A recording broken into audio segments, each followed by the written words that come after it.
new normal sendiri di Jawa Barat itu punya sebutan lain. Oke. Itu namanya gimana ya sebutnya? AKB terus dia AKB 30. AKB 30 lah. Itu AKB 30. kalau AKB kayaknya Girl band. girl band. Semacam itu mungkin. Bukan. Bukan dong. Bukan. Oh, iya. AKB Jadi, 30 apaan tuh? AKB 30 itu adalah sebuah panduan yang diriliskan Daprok Jabar untuk 30 bidang kegiatan yang biasa dilakukan masyarakat. Nah, itu nanti bisa dilakukan kembali di tengah pandemi corona ini. Tapi dengan apa namanya? Intinya adaptasi kebiasaan ya, Riz, bukan kegiatan. Adaptasi Kebiasaan baru. kebiasaan baru ya. Oh, sorry. Namanya adaptasi kebiasaan baru atau AKB 30. 30-nya adalah 30-nya itu adalah panduan yang berisi di 30 kegiatan.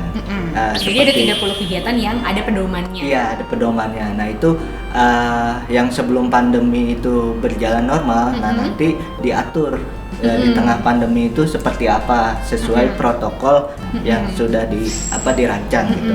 Jadi bidangnya itu mulai dari bidang kesehatan, perjalanan, pendidikan, perdagangan hingga saat di area publik itu nanti ada pedomannya gimana supaya tetap aman beraktivitas tapi tetap terhindar dari virus corona gitu. Oke. Daerah yang bisa menerapkan AKB ini itu yang ada di level biru dan hijau, dan Pemdaprov juga sudah merilis ada 5 level. Jadi level 1 hijau, level 2 biru, level 3 orange, level 4 merah, level 5 hitam. Nah, yang hitam ini memang yang Harus lockdown kali harus ya. lockdown. Nah, itu di beberapa daerah Jawa Barat itu telah dikategorikan berdasarkan level itu. Nah, yang bisa menerapkan AKB 30 ini yang berada di level biru dan hijau, dan itu juga belum semua normal, baru beberapa persen, dan dengan protokol kesehatan. Oke. Ini gue lanjutin kali ya. Jadi ada kata sekretaris dari Jawa Barat, Setiawan Wangsa Atmaja, dia bilang Pergub ini mencakup penentuan level kewaspadaan yang tadi udah dibilang sama Haris. Pelaksanaan PSBB proporsional sesuai dengan level kewaspadaan, protokol kesehatan per level kewaspadaan, dan pengendalian dan pengamanan serta monitoring dan evaluasi sanksi. Ada 9 indikator yang dipakai oleh Pemprov Jabar untuk menentukan level tersebut. Dan indikator ini berdasarkan kajian dari rekomendasi pakar epidemiologi. Jadi kalau nggak salah tuh dirancang dengan melibatkan ahli, emang yang ahli di bidangnya. Kalau nggak salah beberapanya adalah laju penularan, terus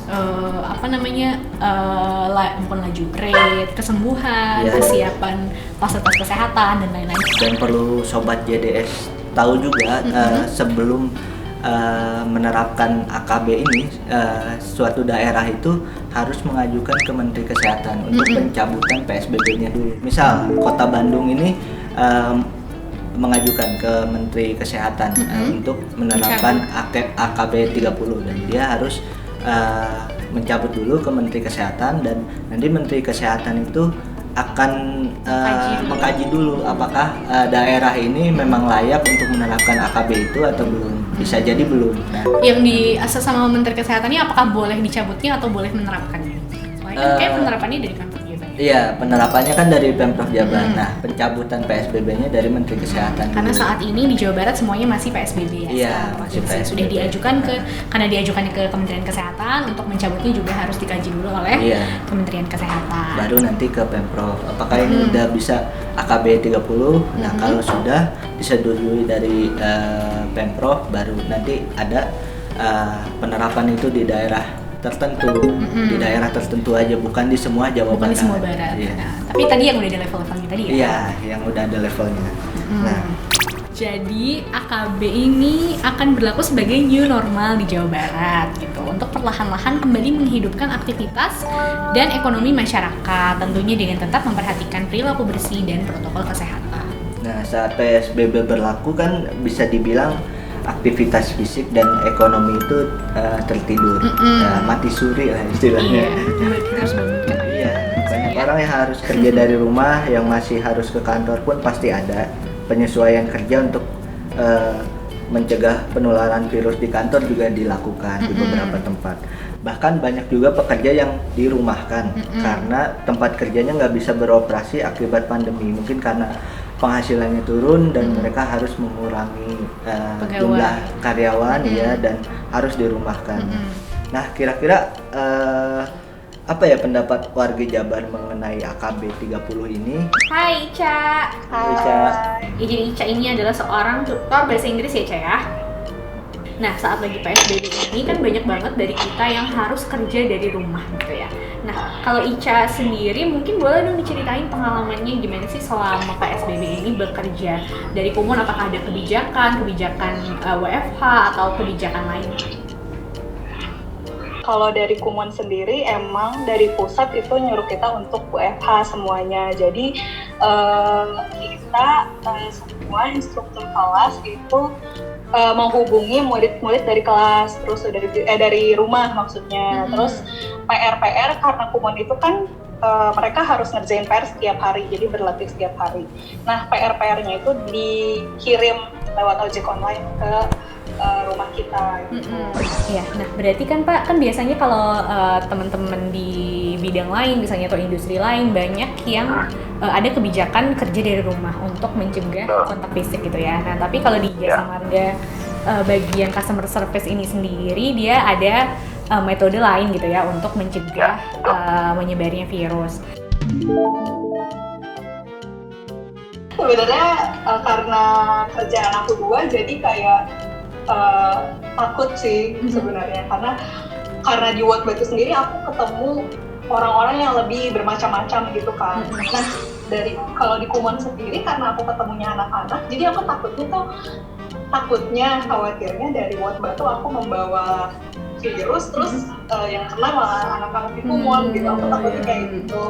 Secara pribadi saya juga agak takut juga, makanya untuk antisipasi secara pribadi ya saya menjaga diri untuk menerapkan social distancing ya, dan kalau bisa saya tetap menghimbau pada lingkungan kerja saya maupun di keluarga agar tetap menjaga physical distancing dan social distancing. Kenapa? Karena ya wabah ini masih tetap belum bisa diprediksi kapan bisa selesainya. Itu aja, Pak. Ini sebenarnya tipsnya buat di kantor ya. Pas udah datang ke kantor gitu. Oke. Kita cek suhu tubuh dulu. Oke. Yang kedua, kita harus cuci tangan dengan sabun dan air mengalir. Yang ketiga itu gunakan siku waktu buka pintu di kantor. Yang keempat, biasakan tidak berjabat tangan, teman-teman. Yang selanjutnya itu gunakan ATK atau alat tulis kantor milik pribadi dan tidak berbagi dengan orang lain. Ya, setelah itu, biasakan juga video conference saat rapat. Kan mungkin kalau rapat orangnya banyak ya. Dan kalau misalnya harus ada di satu ruangan yang sama, meningkatkan juga penyebaran virus. Oleh karena itu, kalau bisa VidCon saat rapat, kenapa harus tatap muka? Ya, selanjutnya itu rutin bersihkan meja kerja dengan disinfektan. Oke, nah ini yang terakhir adalah sementara absen tidak menggunakan fingerprint, karena fingerprint kan permukaan tangan dan itu kalau disentuh oleh banyak orang bisa menyebarkan virus juga, teman-teman. Nah itu tadi adalah sedikit tips dari kita yang kita mengadaptasi juga dari pedomannya AKB 30 ya. Pedoman AKB 30. Kayak gitu. Terima kasih Sobat JDS sudah mendengarkan. Sampai jumpa di episode berikutnya. Terima kasih.